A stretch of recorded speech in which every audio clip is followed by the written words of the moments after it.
في قوانين ما بتموتش في كرة القدم زي الحياة بالظبط. بطولة ضاعت وأحلام اتكسرت ومدربين كانوا فاكرين نفسهم ماشيين في طريق الأمان، فاكتشفوا في الآخر إن الأمان الكذاب أخطر بكتير من المخاطرة المحسوبة.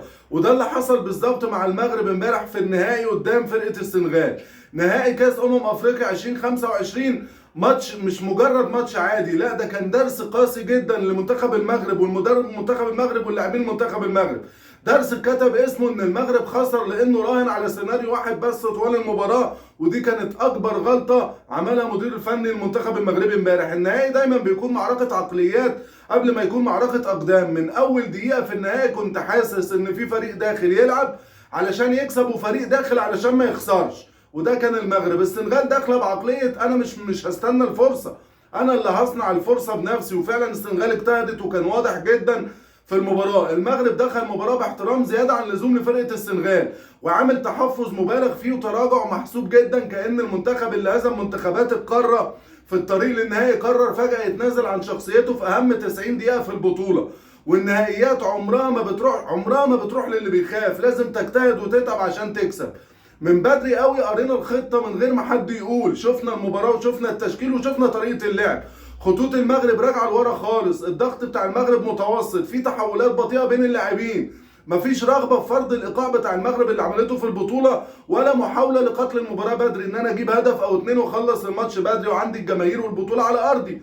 هنا الرساله كانت واضحه، نقفل نعدي الوقت نوصل لركلات الجزاء وبونو بيكمل الباقي. دي كانت افكار الركراكي في المباراه، ان هو يوصل لركلات الجزاء الترجيحيه وبونو يساعده في الفوز بالمباراه. وعلى الورق الخطه منطقيه، بونو حارس عالمي والسنغال فريق بدني قوي جدا، المجازفه قدامه ممكن تكلفك كتير، بس المشكله مش في المنطق، المشكله انك ربطت النهائي كله بسيناريو واحد، ولا كان في خطه ب او خطه تانيه لو خطتك الرئيسيه فشلت، ولا كان في مسار بديل لاي حاجه في الملعب، ولا حلول لو الدنيا مشيت عكس اللي في دماغك انت كمدير فني لمنتخب المغرب. وده اسمه مغامره مش اداره مباراه، ومغامره مش محسوبه. انت ضيعت البطوله بسبب الفكر بتاعك في المباراه. مفيش حد يشكك في ياسين بونو، ده حارس اللحظات الحاسمه وحارس تصدياته بتجيب بطولات، وراجل ما بيعرفش الخوف في الماتشات الكبيره، وكلنا عارفينه واحترف في اوروبا والحقيقه حارس مرمى كبير.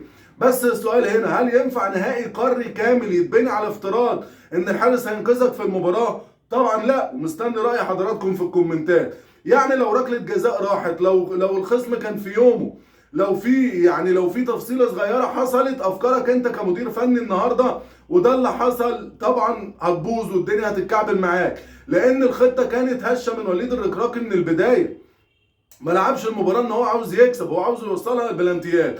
المشهد الصادم بقى ان اشرف حكيمي واحد من افضل اظهره العالم، سلاح المغرب الاخطر في البطوله، فينه؟ مش موجود. اتقدم مره مرتين وبعدين رجع لورا وما بقناش بنشوفه قدام. في خوف وفي قيود من المدير الفني وفي حسابات زياده عن اللزوم، مش علشان حكيمي مش في مستواه، لا، لكن علشان تعليمات المدير الفني الركراكي. اوعى تفتح وراك مساحه عشان ماني موجود، خايف من ماني فخاف يفتح الملعب ويهاجم رغم ان هو عنده عامل الارض والجمهور. طب لما انت كمدير فني تعطل اظهرتك بالشكل الكبير اللي احنا شفناه، انت كده عملت خطأ كارثي. اولا قتلت الاطراف عندك بشكل كبير، قفلت عمق الملعب، شلت الحلول بتاعتك اللي هي الاظهره بتمثل قوه فيها كبيره جدا. الاحترام الزياده للسنغال قتل الشخصيه القويه لمنتخب المغرب في المباراه. المغرب كان خطر في الكرات الثابته، وكان خطر في الركنيات، وكان خطر في العرضيات، وكان خطر في الكرات العاليه. بس المصيبه بقى ان دي بقت الحل الوحيد للمغرب في المباراه، وده ما ينفعش. انت عاوز تكسب بطوله لازم يبقى عندك اكتر من حل، عندك كرات عرضيه، عندك هجوم من العمق، هجوم من الاطراف، الكرات الثابته، الحاجات دي كلها. الحقيقه مفيش لعب مفتوح للمغرب، مفيش كسر خطوط، مفيش تفوق عددي، ومفيش سرعه ايقاع. منتخب واصل نهائي افريقيا ما ينفعش يعيش على ركنيه او يعيش على كره ثابته بس وينتظر غلطه من المنافس، ده ما ينفعش. انت على ارضك لازم تكسب ولازم تلعب اللعب بتاعك اللي لعبته طول البطوله. وده اعتراف ضمني الحقيقه بالعجز في اللعب الحقيقي في المباراه النهائيه من المدير الفني الركراكي. الدقيقه 96 دي اللحظه الحاسمه بقى اللي كشفت كل حاجه، ركله جزاء دي اللحظه اللي اتبنى عليها طبعا خطه النهائي كلها من وليد الركراكي.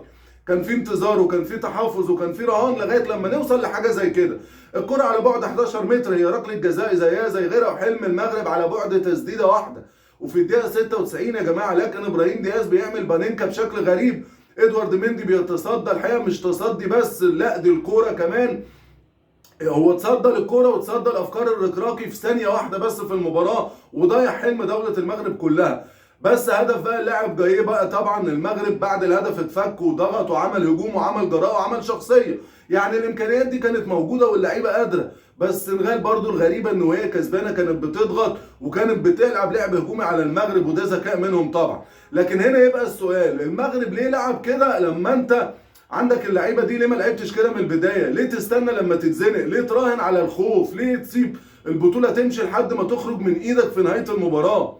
على الناحيه الثانيه بقى، السنغال لعبه النهائي لعب كبار الحقيقه، لعب قوي جدا من اول دقيقه نازله عاوزه تكسب، مفيش تهور ومفيش خوف، وعندهم صبر ايجابي مش صبر سلبي، وعاملين ضغط ذكي جدا على فرقه المغرب، وقراءه ممتازه الماتش، ولما الفرصه جت استغلوها احسن استغلال وجابوا الهدف. وطبعا شفنا احنا اعتراضاتهم الكتيره جت في صالحهم في الاخر.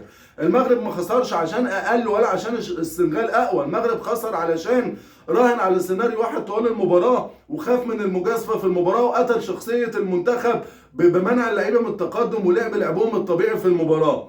رغم كل ده المغرب من منتخب كبير وعنده جيل عظيم، وعملت انجازات كبيره جدا في السنين الاخيره على المستويات، في جميع المستويات من الناشئين للكبار وكره القدم النسائيه، وبيوصلوا للبطولات الافريقيه يعني ممتازه. في النهايه السنغال فازت باللقب لانها الافضل من اول بطوله، مستواها ثابت هجوميا ومستواها ثابت دفاعيا، وكمان في النهائي سعت للقب من اول ماتش، علشان كده هي حققت تفوز باللقب. الف مبروك للسنغال والف مبروك لمن هي افضل لاعب في البطوله.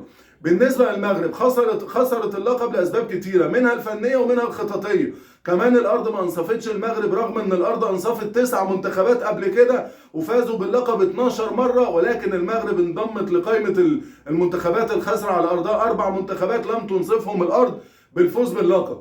في البدايه كان منتخب تونس خسر النهائي سنه 65 قدام غانا 3-2، وكانت البطوله في تونس. تاني مرة كان منتخب ليبيا خسر النهائي سنة 82 قدام غانا، الماتش انتهى بالتعادل 1-1، وليبيا خسرت 7-6 بركلات الجزاء الترجيحية. ثالث مرة منتخب نيجيريا خسر النهائي سنة 2000 على أرضه وسط جمهوره بعد التعادل مع الكاميرون في المباراة النهائية 2-2، وفي النهاية خسروا 4-3 بركلات الجزاء الترجيحية. آخر مرة المرة الرابعة هو منتخب المغرب خسر امبارح المباراة قدام السنغال في 2025 في دولة المغرب، خسر 1-0 طبعا بالأشواط الإضافية. طوال تاريخ كانت لعب 33 نهائي، منها 13 مباراة انتهت بالوقت الإضافي، آخرها برضو امبارح كانت مباراة المغرب والسنغال. الحقيقة المغرب كمان ليها رقم سلبي جدا، المغرب لثالث مرة في البطولات الأفريقية ومفيش في فرق بينهم كتير، بيضيعوا ضربات جزاء قبل نهاية المباراة وفي الآخر بيخسروا المباراة، سواء خسارة بنتيجة فعلية في المباراة أو بركلات الجزاء الترجيحية. المرة الأولى في أفريقيا 2019 قدام منتخب بنين في الدور ثمن النهائي، في الدقيقة 96 حكيم زياش ضيع ضربة جزاء، المباراة كانت وقتها 1-1، وفي النهاية المغرب خسرت بضربات الجزاء الترجيحية. المرة الثانية كانت في أفريقيا 2023، المغرب خرج من البطولة بعد الهزيمة 2-0 من جنوب أفريقيا، وقتها أشرف حكيمي ضيع ضربة جزاء في الدقيقة 85، وكان في وقتها النتيجة 1-0 لجنوب أفريقيا، ضيع المغرب فرصة التعادل، وبعدها في الوقت الضايع جنوب أفريقيا جابت الهدف الثاني وخرجت المغرب من البطولة. المرة الثالثة شفناها كلنا امبارح وحضرناها كلنا امبارح في أفريقيا 2025، المباراة تعادل سلبي، وإبراهيم دياز ضيع ضربة جزاء قبل نهاية المباراة بدقائق قليلة جدا، وفي النهاية فازت السنغال في الأشواط الإضافية بهدف 1 مقابل لا شيء، وفازت باللقب أو بلقب الكام من قلب أرض المغرب أو العاصمة كازابلانكا. بكده خلصت حلقتنا، ما تنسوش تعملوا لايك وسبسكرايب علشان توصلكم كل الحلقات الجديدة أول بأول، وسلام كبير لكل جمهور مصر في كل مكان، مصر فوق الجميع. سلام.